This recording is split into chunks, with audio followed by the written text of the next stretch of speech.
Número 1. Una tierra golpeada nos parió, nos brindó todo el amor de la tierna madre de abundancia. Aún entre el dolor alimentó al originario, al visitante, pero la arrogancia selló la jerarquía y transformó las circunstancias. Y en un vaivén de mentira y poder, confundió amanecer con afán de vencer, suplantaron el ser con veneno y con hiel. Desarrollo y progreso retumban en mis sesos.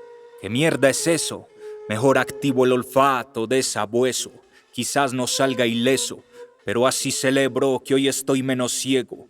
Y tras las máscaras de Batman y de Zorro, veo que solo quieren explotar territorios. No contaban con la astucia de Chapulín y su combo. Boom, suena el bombo. Comunidad se forma y contempla otros tópicos. Ahora desarticula el discurso hegemónico. Regresa a la raíz ante el barullo simbólico y acude al tabaquito si hay dolor o si hay cólico. Es una salida ante farmacias que enferman el terruño y luego venden babasa. Es una salida a juntarse y plasmarlo con arte. Dignidad es la base. Las paces se construyen con verdad y respeto, con muchas más palabras y con menos silencios. La paz está en las almas que caminan procesos. Es la oportunidad para mirarse al espejo.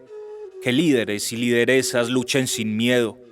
Que el ego de un Estado no nos cueste más muertos. Que el movimiento permanezca sincero y hermosas utopías nos brinden aliento. Territorio, dignidad, paz.